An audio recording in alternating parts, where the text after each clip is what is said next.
Human dignity is central to Jesus' message.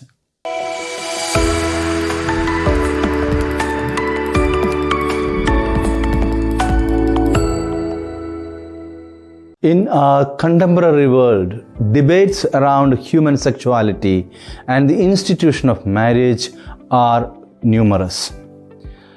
We live in a time where individual freedoms are highly prized, sometimes to the detriment of familial and relational instability.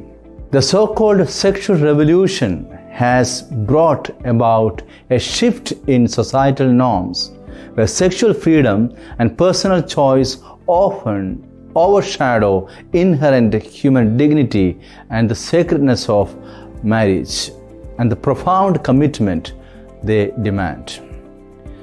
Jesus' teaching against adultery to include even lustful thoughts highlights the importance of purity of heart.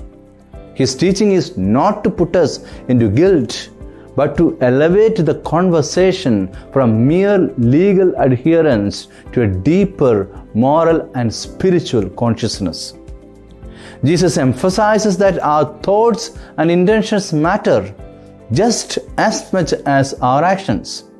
When he says, "Anyone who looks at a woman lustfully has already committed adultery with her in his heart," he calls us to a higher standard of integrity and respect for one another.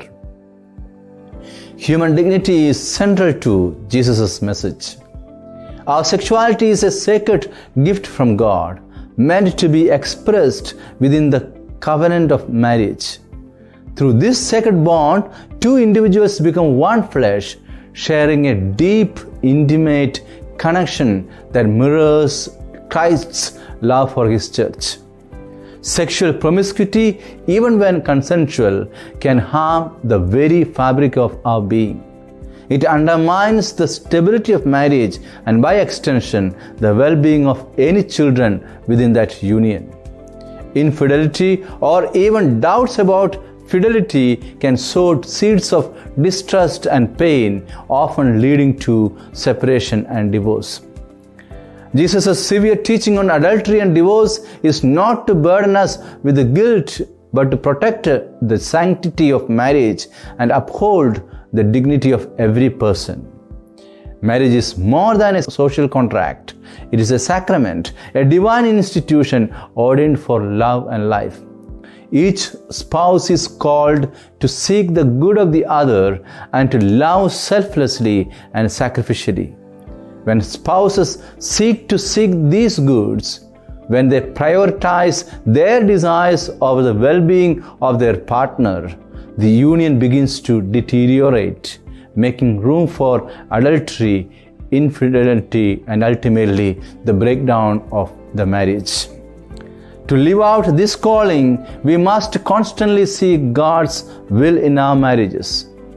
This involves regular prayer, open communication, and a willingness to grow together in faith.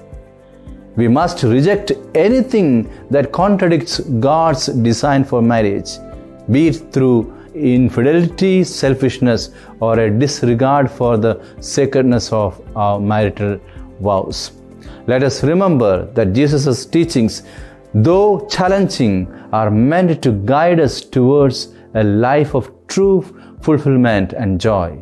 By honoring the sanctity of marriage and the dignity of each person, we committed to the real well-being of humanity.